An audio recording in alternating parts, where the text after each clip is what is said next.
അമ്മേ പരിശുദ്ധമ്മേ, അമ്മേ പരിശുദ്ധമേ, ദൈവമാതാവേ, അങ്ങ് കൃപാസനത്തിൽ പ്രത്യക്ഷപ്പെട്ട് വരാൻ പോകുന്ന മഹാദുരിതത്തിൽ നിന്ന് രക്ഷപ്പെടാനും എല്ലാവർക്കും വേണ്ടി പ്രാർത്ഥിക്കുവാനും ആവശ്യപ്പെട്ടിട്ട് 20 വർഷം കഴിഞ്ഞ ഈ വേളയിൽ കൃപാസനത്തിലൂടെ ഞങ്ങൾക്കും ഈ ദേശത്തിനും മധ്യസ്ഥം തേടി തന്ന എല്ലാ അനുഗ്രഹങ്ങൾക്കും കൃപകൾക്കും ഞങ്ങളിപ്പോൾ ഹൃദയം നിറഞ്ഞ നന്ദി പറയുന്നു. അമ്മേ പരിശുദ്ധമേ, ജപമാല മാതാവേ, സകല കൃപാസനം പ്രാർത്ഥനകളോടും ചേർത്ത് ഞങ്ങളിപ്പോൾ പ്രാർത്ഥിക്കുന്ന ഈ കുടുംബത്തിന്റെ പ്രത്യേക നിയോഗം അമ്മയുടെ പ്രത്യക്ഷീകരണത്തിന്റെ ഈ ദ്വാദശക വേളയിൽ ഞങ്ങൾക്ക് സാധിച്ചു തരുവാൻ കനിയണമേ. വിശ്വാസ പ്രമാണം. സർവശക്തനായ പിതാവും ആകാശത്തിന്റെയും ഭൂമിയുടെയും സൃഷ്ടാവുമായ ദൈവത്തിൽ ഞാൻ വിശ്വസിക്കുന്നു. അവിടുത്തെ ഏകപുത്രനും ഞങ്ങളുടെ കർത്താവുമായ ഈശോ മിശിഹായിലും ഞാൻ വിശ്വസിക്കുന്നു. ഈ പുത്രൻ പരിശുദ്ധാത്മാവിനാൽ ഗർഭസ്ഥനായി കന്യകാമറിയത്തിൽ നിന്ന് പിറന്ന് പൊന്തിയോസ് പീലാത്തോസിന്റെ കാലത്ത് പീഡകൾ സഹിച്ച് കുരിശിൽ തറയ്ക്കപ്പെട്ട് മരിച്ച് അടക്കപ്പെട്ട് പാതാളങ്ങളിൽ ഇറങ്ങി മരിച്ചവരുടെ ഇടയിൽ നിന്ന് 3-ാം നാൾ ഉയർത്ത് സ്വർഗത്തിലേക്ക് എഴുന്നള്ളി സർവശക്തിയുള്ള പിതാവായ ദൈവത്തിന്റെ വലതുഭാഗത്തിരിക്കുന്നു. അവിടെ നിന്ന് ജീവിക്കുന്നവരെയും മരിച്ചവരെയും വിധിക്കുവാൻ വരുമെന്നും ഞാൻ വിശ്വസിക്കുന്നു. പരിശുദ്ധാത്മാവിലും ഞാൻ വിശ്വസിക്കുന്നു. വിശുദ്ധ കത്തോലിക്കാ സഭയിലും പുണ്യവാന്മാരുടെ ഐക്യത്തിലും പാപങ്ങളുടെ മോചനത്തിലും ശരീരത്തിന്റെ ഉയർപ്പിലും നിത്യമായ ജീവിതത്തിലും ഞാൻ വിശ്വസിക്കുന്നു. ആമേൻ. സുഖസ്ഥനായ ഞങ്ങളുടെ പിതാവേ, അങ്ങയുടെ നാമം പൂജിതമാകണമേ. അങ്ങയുടെ രാജ്യം വരണമേ. അങ്ങയുടെ തിരുമനസ് സ്വർഗത്തിലെ പോലെ ഭൂമിയിലും ആകണമേ. അന്നു വേണ്ടുന്ന ആഹാരം ഇന്ന് ഞങ്ങൾക്ക് തരണമേ. ഞങ്ങളോട് തെറ്റ് ചെയ്യുന്നവരോട് ഞങ്ങൾ ക്ഷമിക്കുന്നത് പോലെ ഞങ്ങളുടെ തെറ്റുകൾ ഞങ്ങളോടും ക്ഷമിക്കണമേ. ഞങ്ങളെ പ്രലോഭനത്തിൽ ഉൾപ്പെടുത്തരുതേ, തിന്മയിൽ ഞങ്ങൾ രക്ഷിക്കണമേ. ആമേൻ. നന്മ നിറഞ്ഞ മറിയമേ, സ്വസ്തി. കർത്താവ് അങ്ങയുടെ കൂടെ സ്ത്രീകളിൽ അങ്ങ് അനുഗ്രഹിക്കപ്പെട്ടവളാകുന്നു. അങ്ങയുടെ ഉദരത്തിൻ ഫലമായി ഈശോ അനുഗ്രഹിക്കപ്പെട്ടവനാകുന്നു. പരിശുദ്ധ മറിയമേ, തമ്പുരാന്റെ അമ്മേ, പാപികളായ ഞങ്ങൾക്ക് വേണ്ടി ഇപ്പോഴും ഞങ്ങളുടെ മരണസമയത്തും തമ്പുരാനോട് അപേക്ഷിക്കണമേ. ആമേൻ. അനുഗ്രഹ പ്രാർത്ഥന. ഞാൻ ഇന്നലെ പറഞ്ഞ പോലെ പിള്ളേരെല്ലാം വിളിച്ചു വരുത്തി ഓർക്കുന്നു. അപ്പനാണോ അമ്മയാണോ ആരാണ് എല്ലാവരും കൂടിയാണോ പ്രാർത്ഥന കൂടുന്നതെങ്കിൽ അത്രയും നല്ലത്. പിള്ളേർ അനുവദിക്കുന്നുണ്ടെങ്കിൽ കുഞ്ഞുങ്ങൾ, അതായത് ചില കുഞ്ഞുങ്ങൾ ഡിസ്റ്റർബായിട്ട് തോന്നുന്നില്ലെങ്കിൽ നിങ്ങളുടെ അമ്മയുടെ കൈ അവരുടെ തലയിൽ വെക്കണം, അല്ലെങ്കിൽ അപ്പൻ്റെ കൈ അവരുടെ തലയിൽ വെക്കണം. കാര്യം നിങ്ങളെ ദൈവം കഴിഞ്ഞാൽ പിന്നെ നിങ്ങളെയല്ലേ കുഞ്ഞിനെ ഏൽപ്പിച്ചിരിക്കുന്നത്. അപ്പോൾ നിങ്ങൾക്ക് ഒരു ആധ്യാത്മിക അധികാരമുണ്ട്. ഇപ്പം സഭയിൽ ഞങ്ങളെ ആശീർവദിക്കുമ്പോൾ നിങ്ങളുടെ കൈ കുഞ്ഞിൻ്റെ തലയിലുണ്ടെങ്കിൽ ഉണ്ടല്ലോ, അത് വലിയൊരു അനുഭവമായിരിക്കും. അപ്പോൾ നിങ്ങൾ വിശ്വസിക്കുകയും ചെയ്യണം. ഞാൻ ആശീർവദിക്കുമ്പോൾ ഈശോ തന്നെയാണ്, കുഞ്ഞിനെ ഈശോ തന്നെയാണ് ഇപ്പോൾ ആശീർവദിച്ചുകൊണ്ടിരിക്കുന്നത്. എന്നെ ഈശോ ഒരു ഉപകരണം, ആശീർവാദത്തിൻ്റെ ഉപകരണമാക്കുകയാണ്. കർത്താവ്, ഞാൻ കുഞ്ഞുങ്ങളെ സംബന്ധിച്ച് പ്രാർത്ഥിക്കുന്ന ഈശോ, പരീക്ഷയ്ക്ക് ഒരുങ്ങുന്ന മക്കളെ ഇപ്പോൾ ഒരാൾ പരീക്ഷ എഴുതി കുറച്ച് ടെൻഷനൊക്കെ ഉണ്ടാവും, ഒരു കുഴപ്പമില്ല. എഴുതിപ്പോയത് എഴുതി. ഫീരാത്ത് പറഞ്ഞ പോലെ what I have written is written Forever. അത് എഴുതിയിട്ടുണ്ട്. ബാക്കി നമ്മുടെ കയ്യിൽ നിന്ന് അത് കർത്താവാണ് നോക്കേണ്ടത്. ഇനി നമ്മളുടെ കഴിഞ്ഞുപോയ ഈ തൂയിപ്പോയ പാലിനെ കുറിച്ച് പദം പറഞ്ഞ് കരഞ്ഞിട്ട് കാര്യമില്ലെന്ന് പറഞ്ഞില്ല. അതുപോലെ അതൊന്നും ഓർക്കേണ്ടത്. ഇനി പുതിയ കാര്യങ്ങൾ ബാക്കി അത് ദൈവത്തിൻ്റെ ടേബിളിലേക്ക് നമ്മൾ മാറ്റുകയാണ്.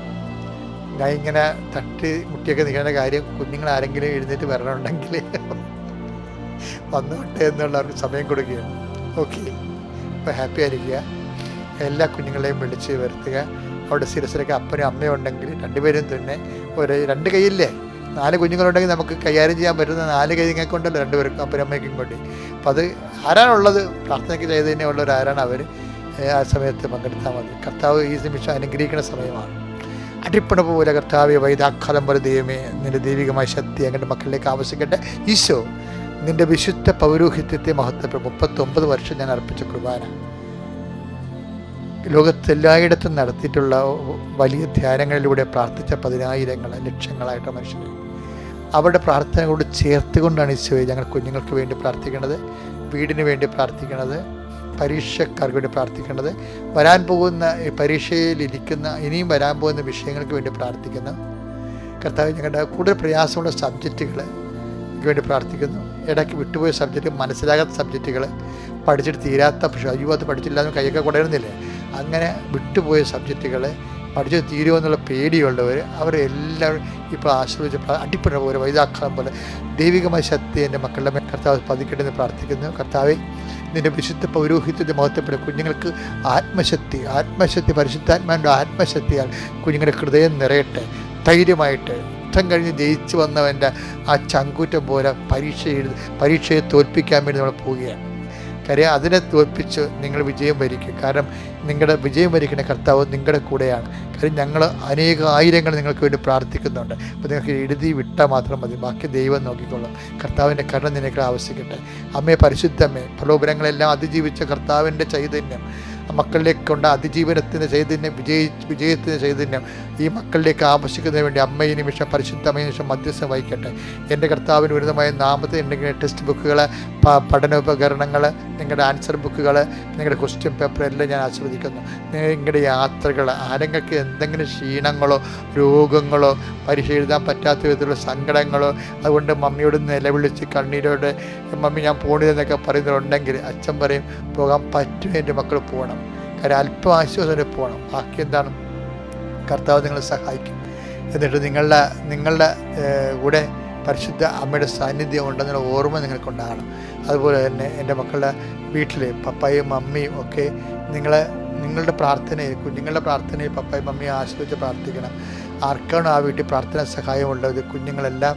കാര്യം കുഞ്ഞുങ്ങളെ അധികം തിന്മകളൊന്നും ഇല്ലാത്ത കുഞ്ഞുങ്ങളായതുകൊണ്ട് ഒത്തിരി വിശ്വാസം ഉണ്ടെങ്കിൽ കുഞ്ഞുങ്ങളുടെ പ്രാർത്ഥനയ്ക്ക് ഭയങ്കര ബലമാണ്. അതുകൊണ്ട് മമ്മിക്ക് വേണ്ടി പ്രാർത്ഥിക്കണം, പപ്പയ്ക്ക് വേണ്ടി പ്രാർത്ഥിക്കണം, അപ്പായ്ക്ക് വേണ്ടി പ്രാർത്ഥിക്കണം. എൻ്റെ കർത്താവ് എൻ്റെ കുഞ്ഞുങ്ങളെ സമർപ്പിച്ച് പ്രാർത്ഥിക്കുന്നു. എൻ്റെ കർത്താവിൻ്റെ ഉന്നതമായ നാമത്തിൽ സഭയുടെ അധികാരത്തിൽ കർത്താവ് പൊറുതിമുട്ടിയിരിക്കുന്ന കുടുംബങ്ങൾ, പല പല വിഷയങ്ങൾ കൊണ്ട് മനോരോഗികൾ, ഡിപ്രഷനുള്ള രോഗികൾ, വയലൻ്റായിട്ടുള്ള പേഷ്യൻസുകൾ, കർത്താവ് അവരെ കൊണ്ട് പൊറുതിമുട്ടിയ മാതാപിതാക്കന്മാരെ നീ ഈ നിമിഷം സ്പർശിക്കണം. ആ മക്കളെ സ്പർശിക്കണം. ഇപ്പോൾ എവിടെയെങ്കിലും പോയി ഒളിച്ചാൽ മതി എന്നൊക്കെ വിചാരിച്ചുകൊണ്ട് വീട് തന്നെ സങ്കടപ്പെട്ട് ജീവിക്കുന്നവരുണ്ട്. ഒരു പ്രാർത്ഥനയും ഏക്കാത്ത അത്രയും മുൾച്ചെടികളിൽ വീണ വിത്ത് പോലെ അനുഗ്രഹം കുടുങ്ങിക്കിടക്കുന്ന വീടുകളുണ്ട്. അവരെല്ലാം മാതാപിതാക്കന്മാരെ നീ ശക്തിപ്പെടുത്തണം കർത്താവ്. അവരെ നീ സാന്ത്വനപ്പെടുത്തണം കർത്താവ്. ഈശോ അവരെ നീ ശക്തിപ്പെടുത്തണം കർത്താവ്. അവർക്ക് നീ ഒരു തുണ കൊടുക്കണം കർത്താവ്. അവർക്ക് വേറെ ആരും ഇല്ല, ആരും ആശ്വസിപ്പിക്കാൻ പറ്റത്തില്ല. ദൈവത്തിന് മാത്രമേ ആശ്വസിപ്പിക്കാൻ പറ്റത്തുള്ളൂ. മനുഷ്യന് എല്ലാം പരിധികളുണ്ട്. അത് നമ്മുടെ കൂടെയായിരിക്കും, എത്ര കൂടെയായിരുന്നാലും അതൊക്കെ ഒരു കൊട്ടായം കഴിയുമ്പോൾ നമുക്ക് എന്നിട്ട് പോകേണ്ടി വരും. അപ്പോൾ അതുകൊണ്ട് തന്നെ കർത്താവെ നീ മാത്രമേ ഉള്ളൂ, സങ്കടക്കാർക്ക് നീ മാത്രമേ ഉള്ളൂ. നീ പ്രത്യേകം ഓർത്ത് ഈ പ്രാർത്ഥന കൊണ്ട് അവരെ അനുഗ്രഹിക്കണം. അവർ പോകുന്ന ഇടങ്ങളെ അനുഗ്രഹിക്കണം, അവരുടെ ആശയങ്ങളെ അനുഗ്രഹിക്കണം, അവരുടെ ചിന്തകളെ അനുഗ്രഹിക്കണം, അത് നടപ്പിൽ വരുത്തുന്ന രീതി അനുഗ്രഹിക്കണം. അവരുടെ അത് അന്ത്യനിമിഷം വരെ അവരറിഞ്ഞാലും അറിഞ്ഞില്ലെങ്കിലും അവരംഗീകരിച്ചാലും ഇല്ലെങ്കിലും എൻ്റെ ഈ പ്രാർത്ഥനയുടെ ശക്തിയാൽ നിങ്ങളുടെ കുടുംബം അനുഗ്രഹിക്കപ്പെടുകയും ഇപ്പോഴുണ്ടാകുന്ന കടങ്ങൾ ലക്ഷക്കണക്കിന് രൂപ ആവശ്യമുള്ളൊരു വ്യക്തിയാകാൻ നീ കർത്താവ് നീ പലയിടത്ത് ചോദിച്ചിട്ടും പല കാര്യങ്ങൾ പറഞ്ഞ് നീ അവരെ നിനക്ക് കിട്ടാത്തൊരവസ്ഥയാണെങ്കിലും ഈ ഒറ്റ പ്രാർത്ഥന കൊണ്ട് കർത്താവ് നിന്നെ സന്ധിക്കും. ഇന്ന് ഇത്ര 19 മണിക്കൂർ നീ കുറിച്ച് വെക്കുക. അതിനുശേഷം നീ ആ 10 മണിക്കൂറാകാൻ വേണ്ടി പ്രാർത്ഥിച്ച് വിശുദ്ധരെ കാത്തിരിക്കുക. കർത്താവ് നിന്നെ അനുഗ്രഹിക്കുക. ഞാൻ നിങ്ങൾക്ക് വേണ്ടി ഈ 10 മണിക്കൂർ ഞാൻ ഓർക്കുമ്പോൾ നിങ്ങളിങ്ങനെ ടൈം എടുത്തിട്ട് വിടുതലിന് വേണ്ടി ടൈം എടുത്തവർക്ക് വേണ്ടി ഞാൻ പ്രത്യേകം പ്രാർത്ഥിക്കുന്നതാണ്.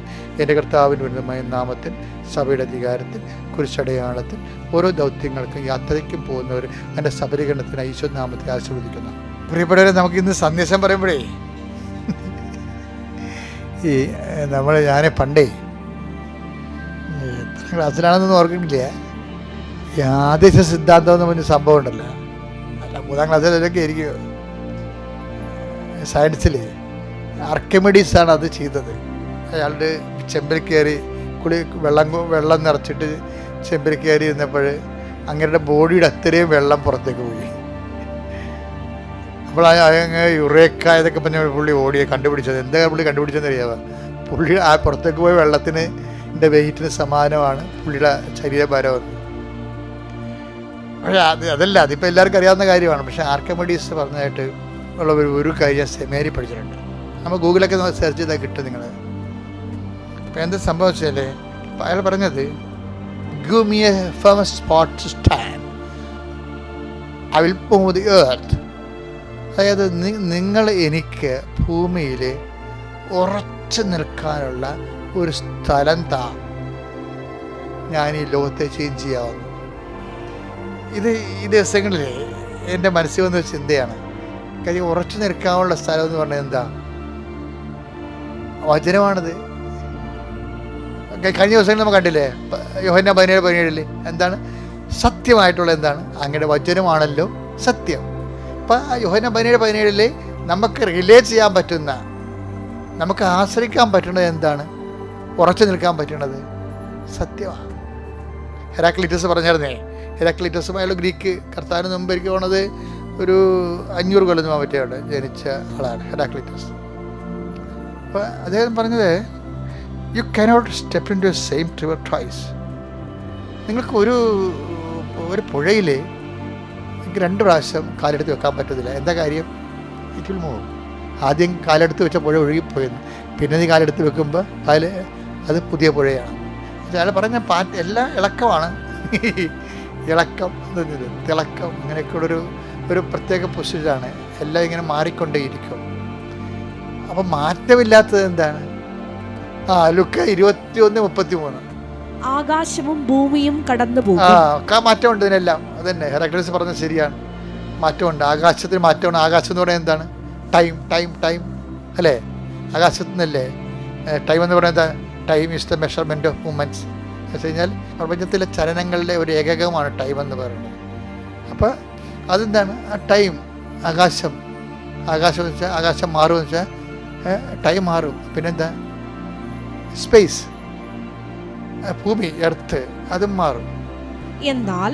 എന്നാൽ എൻ്റെ വാക്കുകൾ കടന്നു പോവുകയില്ല. എൻ്റെ വാക്കുകൾക്ക് മാറ്റമില്ല എന്നതാണ്. അത് തന്നെയാണ് എല്ലാവരും റിപ്പീറ്റ് ചെയ്യണം. ഈശോ 17:17 ഈ ലുക്ക 21:33 എൻ്റെ വാക്കുകൾക്ക് മാറ്റമില്ല എന്ന് പറഞ്ഞുകൊണ്ടാണ് യോഹന്നാൻ 17:17 ഈശോ പറഞ്ഞത്. എന്താണ്? അങ്ങനെ വചനമാണല്ലോ സത്യം, ബാക്കിയെല്ലാം ചലനമാണ്. അയാൾ പറഞ്ഞത് ശരിയാണ്. We cannot step into same river twice. ഒക്കെ എല്ലാം മാറിക്കൊണ്ടിരിക്കും. അതുകൊണ്ടാണ് പർമെനൈഡസ് പറഞ്ഞത്, അതുകൊണ്ടാണ് അർക്കമിഡീസ് പറഞ്ഞത്, എനിക്കൊരു സ്ഥലം, മാറ്റമില്ലാത്തൊരു സ്ഥലം താ. അപ്പം നമ്മൾ വിശ്വാസിയെ സംബന്ധിച്ച് മാറ്റമില്ലാത്ത സ്ഥലം എന്താണ്? കർത്താവ് പറഞ്ഞ വചനമാണ്. വചനം. അതുകൊണ്ടാണ് ഈശോ പറഞ്ഞത് എന്താണ്? നിങ്ങൾക്ക് വെള്ളപ്പൊക്കം ഉണ്ടാകാൻ ജീവിതത്തിൽ മേ ബി, ചിലപ്പോൾ കാറ്റടിക്കാം, മേ ബി കാറ്റടിച്ച് മഴ പെയ്യാം. അത് ആ വെള്ളം പാച്ചിരി വാഹനത്തെ ഇങ്ങനെ ആഞ്ഞടിക്കാം. പക്ഷെ വീണ് പോകാതിരിക്കണേ, അതിന് എന്ത് ചെയ്യണം? ഞാൻ നിങ്ങളോട് പറഞ്ഞ വചനം അനുസരിച്ച് നിങ്ങൾ ജീവിച്ചാൽ നിങ്ങൾ വീണു പോകത്തില്ല. അതാണ് പാറയെന്ന് പറയത്തില്ലേ?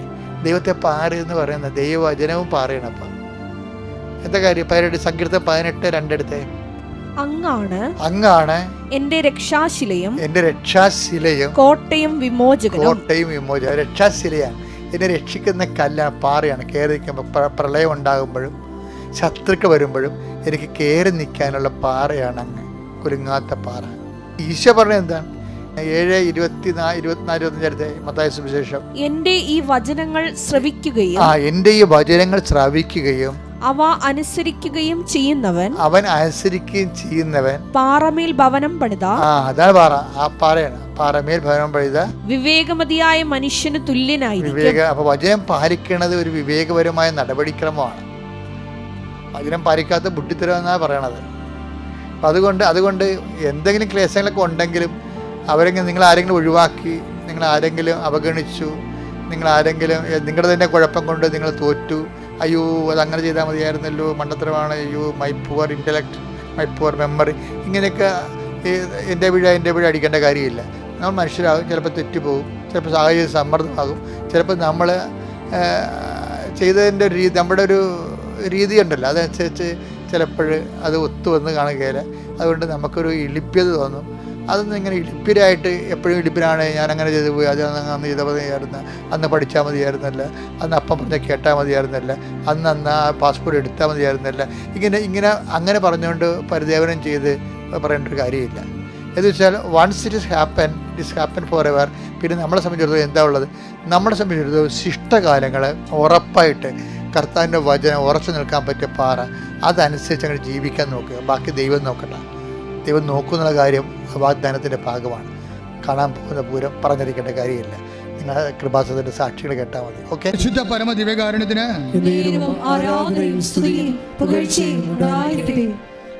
അതായത് ഇനി ഇത് നമ്മൾ ഈ ദൈവത്തിൻ്റെ വഴികളിലൂടെ നടക്കുമ്പോൾ ദൈവസ്നേഹം നമ്മളിൽ പൂർണ്ണമാകുമ്പോൾ നമ്മൾ ദൈവത്തെ അറിയുകയാണ് ചെയ്യണത്. ഉടമ്പടി ചെയ്ത് കഴിയുമ്പോൾ ദൈവം ചെയ്യണത് എന്താണ്? ദൈവത്തെ ഇത്രയും നാൾ നമ്മൾ അറിഞ്ഞത് ഒരു അറിവല്ല, ഉടമ്പടി പ്രകാരമായ ദൈവത്തിൻ്റെ പൂർണ്ണതയുടെ അറിവിലേക്ക് നമ്മളെ കൊണ്ടുവരിക. അതുകൊണ്ടാണ് യോഹന്നാൻ 1 യോഹന്നാൻ 1 വായിച്ചേ, 1 യോഹന്നാൻ 2:5-6 1 വായിച്ചേ. എന്നാൽ അവന്റെ വചനം പാലിക്കുന്നവനിൽ സത്യമായും ദൈവസ്നേഹം പൂർണ്ണത പ്രാപിച്ചിരിക്കുന്നു.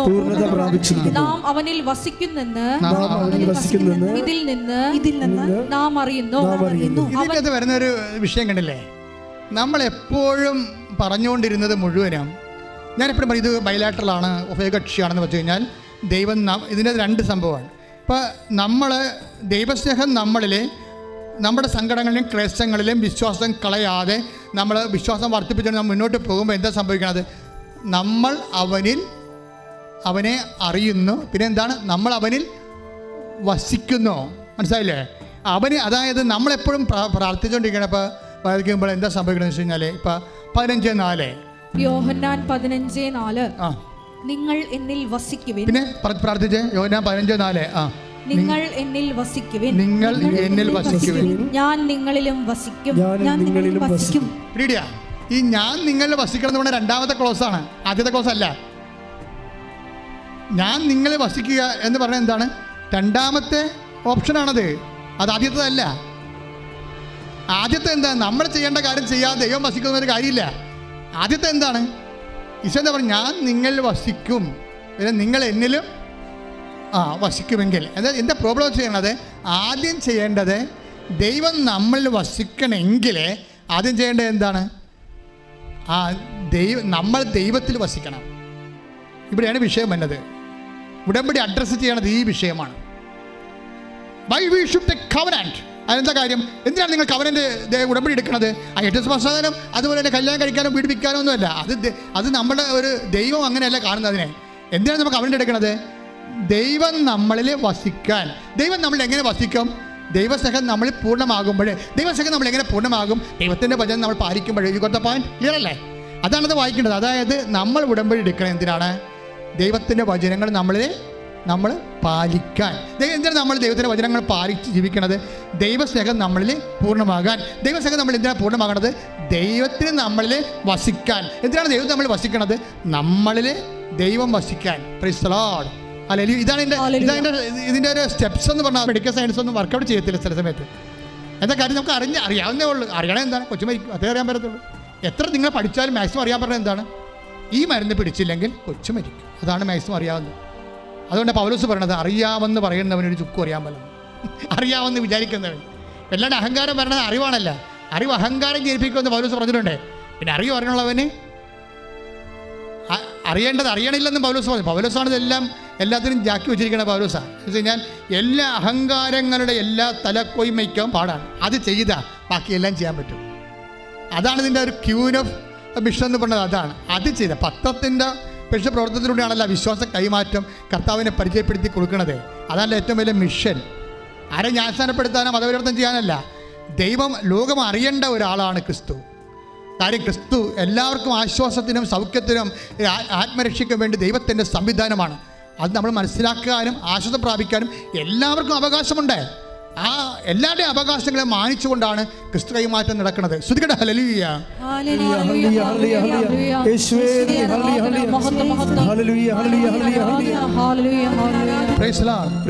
ഈ പ്രസൻസ് എന്ന് പറയുന്ന ഉടമ്പടിയിലെ ഏറ്റവും വലിയ സംഭവം പ്രസൻസ് അല്ലേ?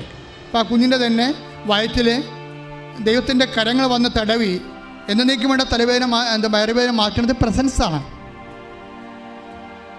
പ്രസീന എന്ന് പറഞ്ഞൊരു മോള് സാക്ഷ്യം പറഞ്ഞു. പ്രസീന, അത് ഇന്നലെ മറ്റേ പറഞ്ഞു സാക്ഷ്യം.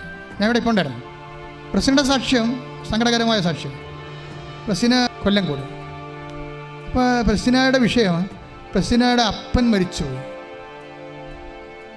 അപ്പോൾ അതുകൊണ്ട് തന്നെ ഒരു നല്ല അന്വേഷിച്ച് കണ്ടുപിടിച്ച് ഒരു നല്ല കല്യാണത്തിന് വേണ്ടി ഒരുക്കി കൊടുക്കാൻ ആരുമില്ല. ആ പെട്ടെന്ന് സാഹചര്യത്തിൽ സമ്മർദ്ദം കൊണ്ടൊരു കല്യാണം, പെണ്ണല്ലേ വീട്ടിൽ നിർത്തണം, ശരിയല്ലല്ലോ എന്നൊക്കെ പറഞ്ഞുകൊണ്ട് കല്യാണം നടത്തി. അത് ഭയങ്കര കുരിശായി. അതവിടെ കുടുംബക്കാര്യമായതുകൊണ്ട് ഞാനത് വിശദീകരിക്കാൻ ഉദ്ദേശിക്കുന്നില്ല. അവസാനം എന്താ വെച്ചാൽ അവർ തന്നെ ചെറുക്കൻ്റെ വീട്ടുകാരൻ്റെ കേസിന് പോകും. നോക്കിയേ, അപ്പനും ഇല്ല, ഭർത്താവുള്ളത് അതും ഭയങ്കര ടോക്സിക്കായി പോയി, ഒന്നുമില്ല, ഇവർക്ക് ആരുമില്ല, ഉടമ്പടി മാതാവ് മാത്രം. എല്ലാവരും പോയി. ആരും നമ്മുടെ കാര്യം അന്വേഷിക്കാനോ തിരക്കാനോ ആരും ഇല്ലെങ്കിൽ നിങ്ങൾ ആരും ഇല്ലെന്ന് പറയരുത്. നിങ്ങൾ പറയണം, അമ്മ ഞങ്ങളുടെ കൂടെ ഉണ്ടെന്ന്. ശ്രുതികട ഹല്ലേലൂയ.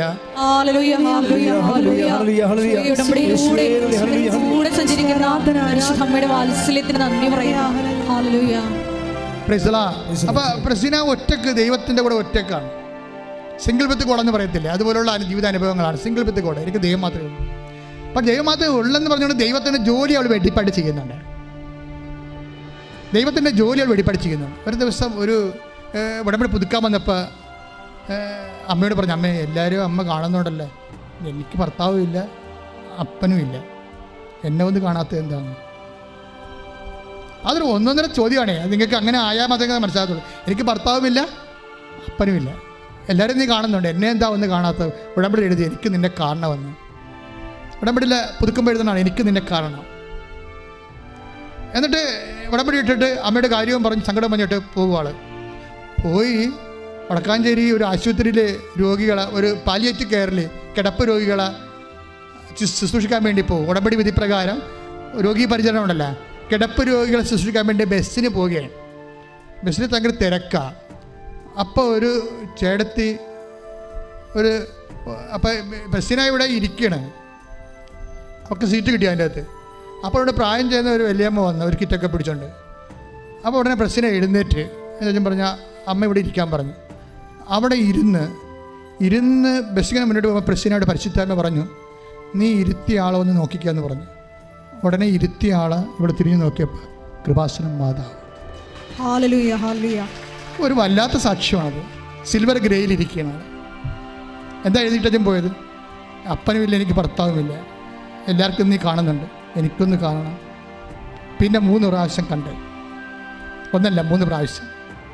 അപ്പം നമുക്ക് ആരുമില്ലെന്ന് നിങ്ങൾ ആരും പറയരുത്. എനിക്കെൻ്റെ അമ്മയുണ്ട്, അമ്മ ചൂണ്ടിക്കാണിച്ചു തരുന്ന ഈശോ ഉണ്ടെന്ന് പറയണം എന്ന് പറഞ്ഞുകൊണ്ട് സ്തുതിക്കട്ടെ. ഹല്ലേലൂയ.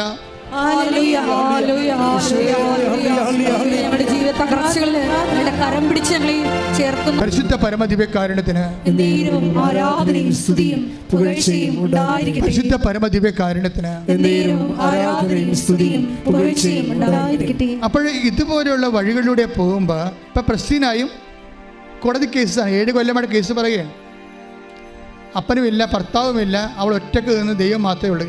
ആ കേസ് ഉടമ്പടി എടുത്തോടുകൂടി അമ്മ കോടതിയിൽ പോയി അഡ്വക്കേറ്റായിട്ടാണ്, അമ്മ അഡ്വക്കേറ്റാണല്ലോ, കോടതിയിൽ പോയി അവൾക്ക് വേണ്ടി വാദിച്ച് അവൾക്കും മകൾക്കും അവളുടെ മകൾക്കും ആവശ്യത്തിന് പണം കോടതിയെ കൂടെ അനുഭവിപ്പിച്ച് അക്കൗണ്ടിലാക്കി കേസും ജയിച്ചു പോകുന്നു.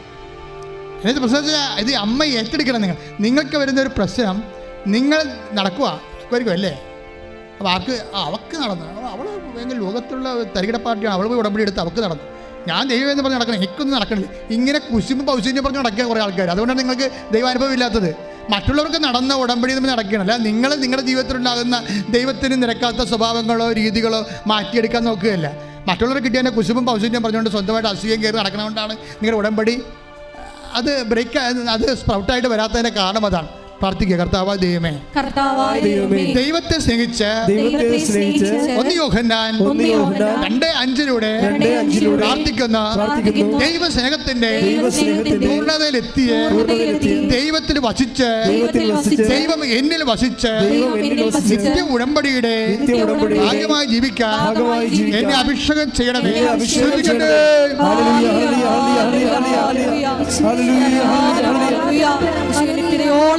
വചനം പാലിച്ച് മുന്നേറുവാൻ ഈ ആരാധനയിലൂടെ ഞങ്ങളെ അഭിഷേകം ചെയ്യണമേ. കാവാസാക്കി അസുഖം വെച്ച് ശ്വാസം മുട്ടി കൊച്ചു മരണ വെബ്രാളത്തിൽ ഐസിയുലും കിടക്കാതെ അപ്പൻ്റെ പെടലിക്ക് അള്ളിപ്പിടിച്ചിരിക്കുകയാണ്. അമ്മയുടെ അടുത്ത് പോലും ആകുമ്പോൾ ആ കൊച്ചു പോണില്ല, പ്രിൻസിൻ്റെ കൊച്ചു പോണില്ല. പ്രിൻസിൻ്റെ പെങ്ങന്മാർ വന്ന് വെച്ചും പറഞ്ഞു, മാവേ ഇങ്ങോട്ട് വാ, മകൻ ഇങ്ങോട്ട് വാ, ഞാൻ ആൻറ്റി നോക്കിക്കൊള്ളാം. കൊച്ചു പോകത്തില്ല. കൊച്ചിനറിയാം അപ്പൻ്റെ പെടലിക്ക് കൈ വിട്ട് കഴിഞ്ഞാൽ ഡോക്ടർമാർ കൊണ്ടുപോയി ഐസി കിടത്തുമെന്നറിയാം. അതാണ് കൊച്ചു കൈ വിടാത്തത്. കൊച്ചു ഉണർന്നിരിക്കണം, ഉറങ്ങണ കൂടിയില്ല. രാത്രി മൊത്തം പ്രിൻസിനെ ഉറക്കാതെ കുഞ്ഞുറങ്ങാതെ എന്നെ ഐസിയിൽ ഇടുക എന്ന് വിചാരിച്ചുകൊണ്ട് അപ്പൻ്റെ പെടലിക്ക് അള്ളിപ്പിടിച്ചിരിക്കണം. എന്തൊരു ഗതികേട്. അവൻ നടന്ന വഴി അവനെ മുഴുവനും ഉറങ്ങാതെ നിന്നില്ലേ ഒരു രാത്രി. നിങ്ങൾ ഉറങ്ങാതെ നിൽക്കുമ്പോൾ വയസ്സിനെ ഓർത്തേക്കണേ. അവൻ അന്ന് അന്ത്യത്താഴത്തിൽ പറഞ്ഞായിരുന്നു, നിങ്ങൾ കഴിക്കുക, ഈശോ കഴിക്കണില്ലേ, ഈശോ കഴിക്കണില്ലേ എന്ന് ചോദിക്കുമ്പോൾ ഈശോ പറയും, അപ്പായിടത്ത് നാളെ ഈ സമയത്ത് ഞാൻ അപ്പായിടത്തായിരിക്കും. ഇതൊക്കെ വെള്ളിയാഴ്ച രാത്രി അപ്പായുടെ മേശപ്പുറത്ത് നിന്നാണ് ഇനി ഞാൻ ഭക്ഷണം കഴിക്കാൻ പോകുന്നത്, ഇപ്പം നിങ്ങൾ കഴിക്കാൻ പറയും. അവൻ പട്ടിണി നിന്നാൽ നമുക്ക് വേണ്ടി ഉറക്കമില്ലാതെ വിസ്താരം മേടിച്ച് പിലാത്തോസിൻ്റെ അന്നാസിൻ്റെയും ഗുണ്ടകൾ അവന് കയ്യാമം വെച്ച് അവൻ്റെ മുതുകിൽ ഉഴുത് അവൻ ഒരു ചോരക്കട്ടയാക്കിയപ്പോൾ അവൻ ഉറങ്ങിയിട്ടില്ല. ഉറങ്ങാത്ത രാത്രികൾ അവകാശമായി വരുമ്പോൾ അവൻ നടന്ന വഴിയിലൂടെ നടന്നു വന്നുകൊണ്ട് ഉടമ്പടി പ്രഖ്യാപിക്കാൻ സ്തുതിക്കട്ടെ. ഹല്ലേലൂയ, ഹല്ലേലൂയ, ഹല്ലേലൂയ, ഹല്ലേലൂയ, യേശുവേ സ്തുതി, ഹല്ലേലൂയ, മഹത്വം, മഹത്വം, ആരാധന, ആരാധന. പരിശുദ്ധ പരമദിവ്യകാരുണ്യത്തിന് എന്നേരവും ആരാധനയും സ്തുതിയും പുകഴ്ചയും ഉണ്ടായിരിക്കട്ടെ. ഈശോനെ കുറിച്ച് ഇതൊക്കെ എഴുതപ്പെട്ടതാണ്. അത് എഴുതിയത് മോശയുടെ പുസ്തകത്തിലാണ്, സങ്കീർത്തനങ്ങളിലാണ്. അതൊക്കെ നിറവേറണമെന്ന് ഈശോയ്ക്ക് അറിയാമായിരുന്നു. അതുപോലെ നിൻ്റെ ജീവിതത്തിൽ എഴുതപ്പെട്ട കുറച്ച് കാര്യങ്ങളുണ്ട്. അത് നിറവേറുന്ന ഉടമ്പടിക്കാലത്ത് മഹത്വത്തിൽ നിന്ന് മഹത്വത്തിലേക്ക് നിന്നെ ദൈവം കൈപിടിച്ച് കൊണ്ടുപോകുന്ന മനോഹരമായ കാഴ്ചയാണ് പ്രിൻസിൻ്റെ ജീവിതം.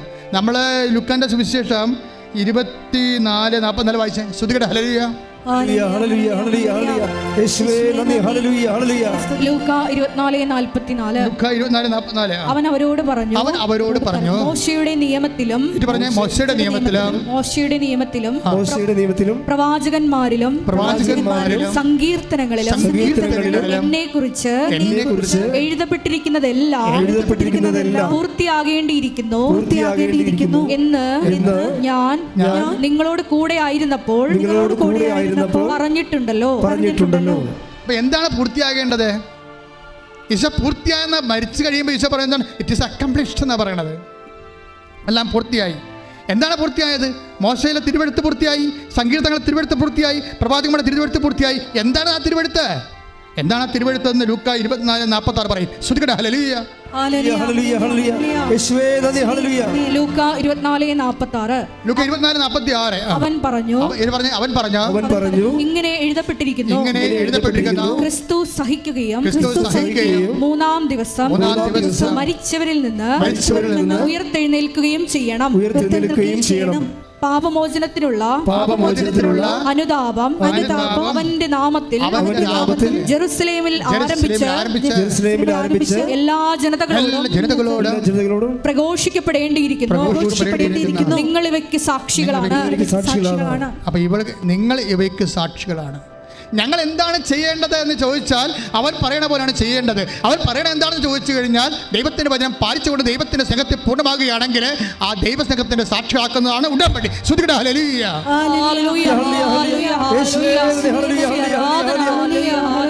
അപ്പോൾ ഈ ദൈവസ്നേഹത്തിന്റെ പൂർണ്ണതയിലേക്ക് നമ്മൾ പോകുമ്പോൾ അത് സഹനത്തിന്റെ ഒരു ചോര ചവിട്ടിക്കൊണ്ടാണ് പോണത്. അതെപ്പോഴും ഓർത്തേക്ക്. എന്തെങ്കിലും സഹനം വരുമ്പോൾ നിങ്ങൾ ഉടനെ മോങ്ങരുത്. ഞാൻ ഉടമ്പടി എടുത്തല്ല, എനിക്ക് എന്തെങ്കിലും സഹനം വന്നില്ല. അല്ല, അത് ഉടമ്പടി എടുക്കാത്തവർക്ക് വരുന്ന സഹനം പോലല്ല, ഉടമ്പടി എടുക്കുന്നവർക്ക് വരുന്ന സഹനങ്ങൾ. ആ സഹനം എന്താണ്? അവർ ദൈവസ്നേഹത്തിൻ്റെ പൂർണ്ണതയിലേക്ക് പ്രവേശിച്ചു കൊണ്ടിരിക്കുകയാണ്. ഈ തിരിച്ചറിവ് ഉണ്ടാകണം. ഇത് അറിവല്ല, തിരിച്ചറിവാണ്. ഉടമ്പടി എടുക്കാത്തവർക്ക് സഹനമുണ്ട്, നമുക്കും സഹനമുണ്ട്. പക്ഷേ നമ്മുടെ സഹനം എന്താണ്? അത് കർത്താവിൻ്റെ വചനത്തിൽ എഴുതിയിരിക്കുന്നത് എന്താണ്? 24:46 ക്രിസ്തു സഹിക്കുന്നതും മൂന്നാം ദിവസം ഉയർത്തെഴുന്നേൽക്കുന്നതും ചെയ്യണമെന്നുള്ളത് തിരുവെഴുത്തിൻ്റെ പൂർത്തീകരണമാണ്. അപ്പോൾ നമ്മളെ സംബന്ധിച്ചുള്ള ദൈവത്തിൻ്റെ ഹിതം, ഇപ്പം നമ്മുടെ ഹിതം നിറവേറുക, വീട് വേണം, അതുപോലെ കുഞ്ഞുങ്ങൾ വിദേശത്ത് പോകണം, അത് നമ്മുടെ ഹിതം. അത് ഉടമ്പടി നമ്മൾ കാണുന്ന വീക്ഷണമാണ്. ദൈവം കാണുന്നൊരു വീക്ഷണമുണ്ട്. എന്താണ്? നീ ദൈവസ്നേഹത്തിൽ നിറയണം, അതിന് സഹനത്തിൻ്റെ വഴികളിലൂടെ പോകണം, ദൈവസ്നേഹം പൂർണ്ണമാകണം. അങ്ങനെ നിന്റെ ആത്മാവ് മഹത്വപ്പെടണം, നിത്യം നിനക്ക് അവകാശമാക്കണം. കൈയടിച്ച് ശ്രദ്ധിക്കട്ടെ.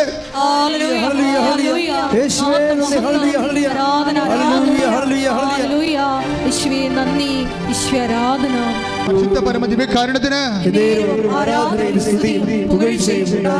പതറരുത്. പതറാതെ ഈ കുഞ്ഞ് പ്രിൻസിൻ്റെ പെടലിക്കൊന്നും മാറാതെ അപ്പ ഇട്ടച്ചും പോയി എന്നെ ഐസിയിലാക്കി, ഞാൻ അവിടെ കിടന്ന് ചത്തുപോകുന്ന കുഞ്ഞ് പേടിച്ചിട്ട് അപ്പ എൻ്റെ പെടലിക്ക് ഇങ്ങനെ അമുങ്ങി പിടിച്ചിരിക്കുന്ന സമയത്ത് പ്രിൻസ് കരഞ്ഞുകൊണ്ട് പ്രാർത്ഥിക്കും. എന്താ പറയണത്? ഞാൻ ആശുപത്രി ഐസിയിലല്ല അമ്മേ, ഞാൻ ആലപ്പുഴ കൃപാസനത്തിൽ അമ്മയുടെ മുമ്പിലാണ്. ഞാൻ അമ്മയുടെ മുമ്പിൽ നിന്നുകൊണ്ട് പ്രാർത്ഥിക്കുകയാണ്. ഇനി ഒരു ഇഞ്ചക്ഷൻ എടുത്താൽ കൊച്ച് അങ്ങോട്ടോ ഇങ്ങോട്ടോ ആകാം എന്നാണ് ഡോക്ടർ പറഞ്ഞത്. അപ്പോൾ അതുകൊണ്ട് ലാസ്റ്റ് ഓപ്ഷനാണ്. അവൻ കരഞ്ഞുകൊണ്ട് തന്നെ പറഞ്ഞു, ഞാൻ കരയണത് കൃപാസനത്തിൽ പ്രത്യക്ഷപ്പെട്ട അമ്മയുടെ മുമ്പിൽ ഞാൻ ആലപ്പുഴ വന്ന് അമ്മയുടെ മുമ്പിൽ നിന്നുകൊണ്ടാണ് ഞാൻ കരഞ്ഞ് പറയണ കുഞ്ഞിൻ്റെ പ്രാണന് വേണ്ടി എന്ന് പറഞ്ഞുകൊണ്ട് അവൻ ഡോക്ടറോട് പറയും ഇഞ്ചക്ഷൻ എടുക്കാൻ പറയും. ആ ഒറ്റ ഇഞ്ചക്ഷനോടെ കൊച്ചു രക്ഷപ്പെട്ടു പോകും. Hallelujah hallelujah hallelujah. അതായത് ക്രിസ്തുവിൻ്റെ സഹനത്തിൽ പങ്കുചേരുകയാണ്. അതാണ് 24:46 എന്താ എഴുതിയിരിക്കുന്നത്? ക്രിസ്തു സഹിക്കുകയും, എന്തിനാ സഹിക്കണത്? 3-ാം ദിവസം മഹാപ്രാഭവത്തോടുകൂടി ഉയർത്തെഴുന്നേൽക്കാൻ. നിന്റെ ഉയർത്തെഴുന്നേൽപ്പും നിന്നെ മഹത്വപ്പെടുത്തുന്നതും ദൈവം കണ്ടിട്ടുണ്ടെങ്കിൽ അതിൻ്റെ പേരിലാണ് ഉടമ്പടി പ്രകാരമുള്ള സഹനങ്ങൾ വരണത്. അത് ഇവനെപ്പോലെ അതിജീവിക്കാൻ നമുക്ക് കഴിയണം. ശ്രുതികട ഹല്ലേലൂയ ഹല്ലേലൂയ ഹല്ലേലൂയ ഹല്ലേലൂയ. ഈശോയെ ആരാധന. പരിശുദ്ധ പരമദിവ്യകാരുണ്യത്തിന് ആരാധനയും സ്തുതിയും പുകഴ്ചയും ഉണ്ടായിരിക്കട്ടെ. അതായത് പ്രത്യാശയും അതേസമയം തന്നെ പ്രയാസങ്ങൾ ഒരുമിച്ചാണ് ചില സമയത്ത് വരുന്നത്. ഇനിയിപ്പോൾ ഒരു പ്രത്യാശയുണ്ട്. പ്രിൻസിനും യൂറോപ്പിൽ പോകണം. പക്ഷേ പുള്ളിയുടെ ഒരു സ്വപ്നമാണ്, നടക്കത്തില്ലെന്ന് പുള്ളിക്കറിയാം. കാര്യം പുള്ളിക്ക് ഇംഗ്ലീഷ് വശമില്ല. ഇംഗ്ലീഷ് പറഞ്ഞാൽ പുള്ളി പറഞ്ഞാൽ ഞാൻ ഇംഗ്ലീഷ് കേട്ടാൽ പാനിക്കാവും, പേടിച്ചു പോകും. അപ്പോൾ ഇതിന് ഇൻ്റർവ്യൂ ചെയ്യാൻ പറ്റത്തില്ല. പക്ഷേ ഇവൻ്റെ ഉള്ളിൽ നിന്നുകൊണ്ട് മാതാവ് പറയും കൊടുക്കൂ, റെസ്യൂം കൊടുക്കൂ, നിൻ്റെ ബയോഡേറ്റ കൊടുക്കൂ എന്ന് അമ്മ പറയും. ഉടമ്പടി ചെയ്തിട്ടുണ്ടല്ലോ, അതുകൊണ്ട് അമ്മ പറയും ഉടമ്പടി കൊടുക്കൂ. അപ്പോൾ ഞാൻ എങ്ങനെ പോകാം? ഞാൻ എത്രയോ ഇൻ്റർവ്യൂവിന് പോയി തോറ്റൊരു മനുഷ്യനാണ്. ഇവിടെ ചരിത്രമേ ഇപ്പം ഞാൻ പറഞ്ഞില്ലേ, തോറ്റ ചരിത്രം കേട്ടിട്ടില്ല എന്ന് പറഞ്ഞു കഴിഞ്ഞാൽ പുള്ളി തോറ്റ ചരിത്രമേ ഉള്ളു പുള്ളിക്കും. അതുകൊണ്ട് ആ മേഖല കോൺഫിഡൻസ് ഇല്ല. എങ്കിലും പുള്ളി സ്വിറ്റ്സർലൻഡിലേക്ക് പോകാൻ വേണ്ടി അയർലൻഡിലേക്ക് പോകാൻ വേണ്ടി റെസ്യൂം കൊടുത്തു കഴിഞ്ഞപ്പോൾ ഇയാളെ ഒന്ന് സംസാരിച്ച് പറഞ്ഞപ്പോൾ എൻ്റെ പ്രിൻസേ, ഇത് 25 റെസ്യൂം ഇവിടെ എൻ്റെ കയ്യിൽ 25. ഇവരെങ്ങാനും കയറി സംസാരിച്ചാൽ ഇതിൻ്റെ 26ാമത്തെ സ്ഥലത്ത് പോലും നിന്നെ കൂട്ടാൻ കൊള്ളത്തില്ലെന്ന് പറഞ്ഞു. അപ്പോൾ ഇവൻ്റെ കോൺഫിഡൻസ് പോകും, ഏജൻറ്റ് നിന്നെ കോൺഫിഡൻസ് കളയും. അതനുസരിച്ച് പിന്നെ ഇവൻ വരുന്ന ഇൻ്റർവ്യൂവിനൊക്കെ തോക്കും.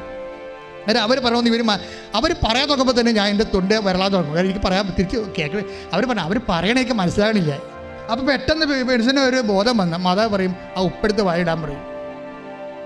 അപ്പോൾ കേൾക്കുമ്പോൾ നമുക്ക് തോന്നി ഇത് എന്താ ഇങ്ങനെയെന്ന്. പക്ഷേ ഉടമ്പടി വഴിയാണത്. എന്നിട്ട് പറയുവേ ഞാൻ ഉടനെ അമ്മയോട് പറഞ്ഞിട്ട് ഉടമ്പടി ഉപ്പെടുത്ത് വായിലിട്ടിട്ട് ഇൻ്റർവ്യൂവിന് പോയി. അത് ഗ്ലൂക്കോസ് പോലെ മധുരിച്ച് തണുത്ത് എൻ്റെ ഉള്ളിൽ ഇറങ്ങി. എന്നിപ്പോൾ നിങ്ങൾ പോയി ബാക്കി പ്രഷർക്കാർ പോയി ഉപ്പെടുത്ത് വായിട്ടെടുത്ത് കേട്ടോ. ഇപ്പം തന്നെ ഓരോ അവസരം വരുമ്പോൾ ഓരോരുത്തരും വിശ്വാസം പ്രഖ്യാപിക്കുന്ന കാര്യമാണ് ഞാൻ പറയണത്. അല്ലെങ്കിൽ ഞങ്ങളുടെ അമ്മ പ്രഷറായിരുന്നു, അച്ഛൻ പറഞ്ഞ് പ്രസംഗിച്ച് ഉപ്പ് വായിടുക, അതേ എടുത്ത് വായി പിടിച്ച് കിടക്കണം, അതുപോലെ കോടതി കേസിന് പോകരുത്. അപ്പോൾ ഓരോരുത്തരുടെ അനുഭവങ്ങൾ അവരവരുടെ പ്രത്യേകതയാണത്. ഞാൻ പറയുന്നത് അവരുടെ ആ ഓരോരുത്തരും ദൈവം നയിക്കുന്ന രീതി ചിലപ്പോൾ നിങ്ങളെ നയിക്കുന്ന വേറെ രീതിയിലായിരിക്കും. അപ്പോൾ ഒരാളെ നമുക്ക് അതുപോലെ അങ്ങോട്ട് അനുകരിക്കാൻ പറ്റത്തില്ല. ഓരോരുത്തരുടെ വിശ്വാസത്തിൻ്റെ നിലവാരം അനുസരിച്ചുകൊണ്ട് അപ്പോൾ ഇവനെ സംബന്ധിച്ചത് ഇവന് സംസാരിക്കാൻ പറ്റത്തില്ല, പാനിക്കാകാനാണ് അവൻ്റെ പ്രശ്നം. അവർ പറഞ്ഞാൽ കേൾക്കാത്തതാണ് അവൻ്റെ പ്രശ്നം. പക്ഷെ ഇത് കഴിഞ്ഞപ്പോൾ എന്താ പറയുക, അവൻ പറയണേ എനിക്കറിയാവുന്ന മാത്രമേ എന്നോട് ചോദിച്ചുള്ളൂ. അങ്ങനെ ഒരാളെ അമ്മ കൊണ്ടുവന്നെന്ന്. അതൊക്കെ ഭയങ്കര പരിപാടിയാണ് ഇതിൽ നടക്കുന്നത്. അതായത് ഇവൻ്റെ ഗതികേട് അമ്മയ്ക്കറിയാം. ഇവൻ വാ പൊളിച്ച മറ്റുള്ളവർ അപ്പം തന്നെ ഇവനെ ഔട്ടാക്കും. പക്ഷേ ഇവൻ വിശ്വാസം പ്രഖ്യാപിക്കും, അമ്മയുടെ ഉപ്പെടുത്ത് വായിലിടും. കാര്യം ഞാനല്ല ഇനി ഞാൻ തോറ്റാൽ നീ തോറ്റ പോലെ ഇരിക്കും. കാര്യം ഞാൻ നിന്നെ വായിലിട്ടാണ് സംസാരിക്കണത്. അമ്മ എന്ത് ചെയ്ത്, അമ്മയ്ക്കത് അറിയാവുന്ന കാരണം അമ്മ എന്ത് ചെയ്ത് ഇവനെ അറിയാവുന്ന മാത്രം ചോദിക്കാൻ പറ്റിയ ഒരാളെ കൊണ്ടുവന്ന് സായിപ്പിനെ വെക്കും. സായിപ്പ് ഇവനെ അറിയാവുന്ന മാത്രം ചോദിക്കും. ഇവന് അതുപോലെ മണിമണി ഉത്തരം പറയും, നല്ല ധൈര്യത്തിന്. അതുപോലെ അവൻ പാസ്സായി. അതായത് ഒരു മനുഷ്യൻ്റെ ജീവിതം നോക്കിയേ എങ്ങനെ കിടന്നൊരു മനുഷ്യനാണ് ഉടമ്പടി വഴി ഇന്ന് എവിടെ എത്തിയിരിക്കണം. ഇപ്പോൾ വൈഫും കയറിപ്പോവുകയാണ്, അവിടെ ജീവിതം അങ്ങനെ മാറിപ്പോവുകയാണ്. പക്ഷെ അവർ വന്ന ഉടമ്പടിയുടെ ആ വഴികൾ ഭയങ്കരമാണ്. ആ വഴികളിലൊക്കെ അവർ വിശ്വാസം പ്രഖ്യാപിച്ച് ക്രിസ്തു അവൻ നടന്ന വഴി എന്ന് പറയുന്നത് വല്ലാത്തൊരു വഴിയാണ്. അതിൽ പറയണത് അവൻ നടന്ന വഴി ചിലപ്പോൾ നടക്കേണ്ടി വരും. ആ പൂർണ്ണ ദൈവസംഘത്തിൻ്റെ പൂർണ്ണലെത്തിക്കാൻ 1 യോഹന്നാൻ 2:6 അവൻ നടന്ന വഴിയിലൂടെ നടക്കണം. അവൻ നടന്ന വഴി എന്താണ്?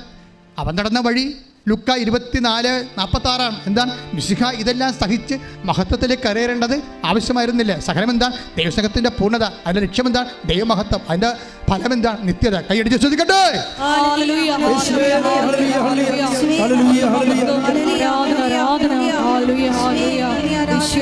മക്കളെ വേദനയുള്ള സ്ഥലത്ത് കൈകൾ വെക്കുക.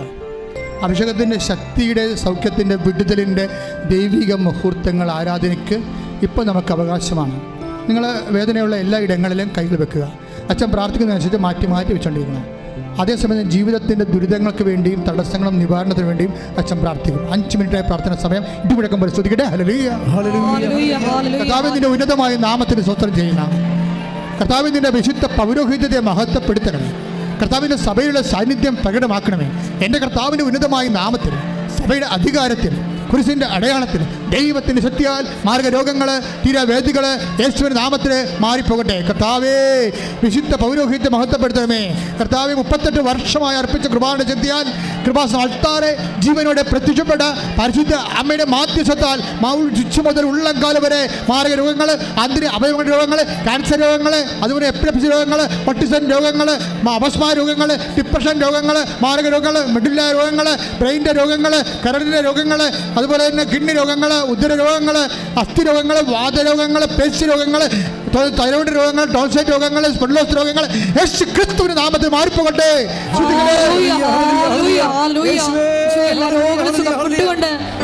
നാമം ഈ ആരാധനയിലൂടെ വീണ്ടും വീണ്ടും മക്കളെ, വീടില്ലാത്തവരെ,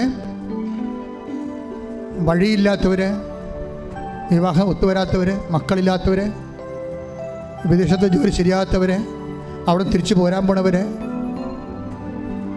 ഗ്രീൻ കാർഡ് കിട്ടാത്തവർ, PR ലഭിക്കാത്തവർ, നാട്ടിൽ നിന്ന് റിസൾട്ട് പരീക്ഷകളുടെ ഫലങ്ങൾ പ്രതീക്ഷിക്കുന്നവർ, ജപ്തി നടപടി നേരിടുന്നവർ, സാമ്പത്തിക ബാധ്യത വിഷമിക്കുന്നവർ, കുടുംബ കലഹത്തിലുള്ളവർ, കുടുംബക്കോടതി കേസുള്ളവർ, മാതാപിതാക്കന്മാരെ മാനിക്കാത്തവർ, തെറ്റായ പ്രണയത്തിൽ അകപ്പെട്ടവർ, ഇങ്ങനെ എല്ലാ വ്യവസായം നടക്കാത്തവർ, വ്യാപാരം നടക്കാത്തവർ, ജീവിതമാർഗം മുട്ടിയവർ, എല്ലാ മേഖലകളിലും ശത്രുക്കളുള്ളവർ, അതെല്ലാം ശിരസ് കൈവച്ചുകൊണ്ട് സ്തുതിക്കട്ടെ.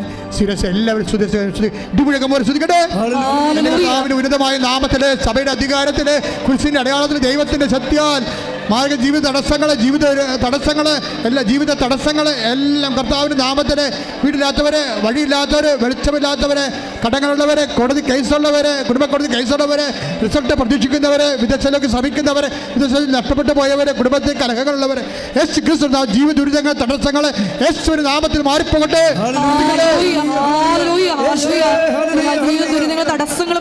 മക്കളെ, മുട്ടനിക്കുക. മൗനമായി പ്രാർത്ഥിക്കേണ്ട സമയമാണ്. അച്ഛനും മൗനമായി പ്രാർത്ഥിക്കുന്ന സമയമാണ്. നിങ്ങളെ വിട്ടുപോയ കാര്യങ്ങളും നിങ്ങളുടെ ഉടമ്പടി വെച്ച വിഷയങ്ങളും ഈശോയോട് പരിശുദ്ധയുടെ മാധ്യസ്ഥതയിൽ അപേക്ഷിക്കുക. ഓൺലൈനുള്ളവർ പ്രത്യേകിച്ച്.